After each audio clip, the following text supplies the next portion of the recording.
You called it poison. You told me I'm ruining my pans and my health. And honestly, I agree with most of what you're saying. I read your comments, every single one of them, and I get it. When you see this blue can, your brain automatically goes to seed oils, inflammation, and forever chemicals. I would never tell you to sit down and eat a spoonful of this. And I don't even recommend you fry your chicken with it. But here's the question that nobody's asking. Does any of that actually matter when this hits a 450-degree pan? Because of what happens to this at that temperature, most people have never heard of.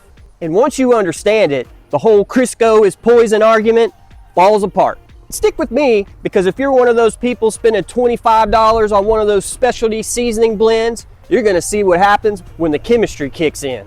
So here's what's actually happening when you season a cast iron pan. You put oil on it and you crank up the heat. And then that mystery thing kicks in, and it's called polymerization. That's just a fancy way of saying when that oil hits that smoke point, the molecules don't just get hot. They literally break apart and reattach themselves together again. But it turns into something different. It's not oil anymore. It's turned into a rock hard shield that's now part of the metal. Think of it like a two-part epoxy. You wouldn't eat liquid epoxy, that's just nasty. But once it cures onto a hard surface, it becomes something completely different. That's exactly what's happening to your pan. The seed oil, everything that you're scared of is completely gone. It literally transforms. So you aren't cooking on Crisco anymore. You're cooking on the ghost of Crisco. It's a carbon shield.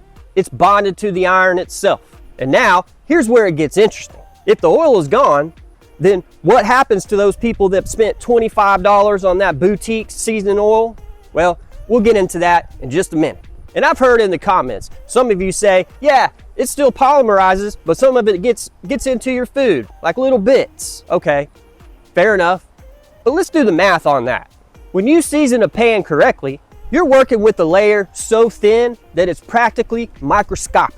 And if you use that pan 300 times a year, the amount of polymerized carbon that could end up in your eggs is about as less than the dust that you inhale on a gravel road in July. And if you grew up in East Texas, you've been breathing that stuff in your whole life, and you're just fine. Now, to those specialty tins. Flip one over and read the label. Most of them are grapeseed oil and beeswax. Same chemistry and same polymerization. They're just charging you for the fancy label on the front of that tin. Crisco is like the duct tape of the cast iron world. It's cheap, it's stable, and it works every single time. And your granddaddy didn't need a fancy tin to prove it. And I know right now you team bacon folks, you're thinking, well Heath, if the chemistry's the same, why wouldn't I just use lard? Well, you can use lard, but I'm gonna tell you why I don't. Animal fats are natural. It seasons well, and there's a long tradition behind it. But here's what most people don't want to talk about. Animal fats go rancid. If you aren't using that pan every single day, that lard sitting in the cabinet is slowly turning. It'll start to smell funky. It'll start to taste weird. And nobody wants to pull out grandma's skillet and it smell like something died in it. Crisco is shelf stable.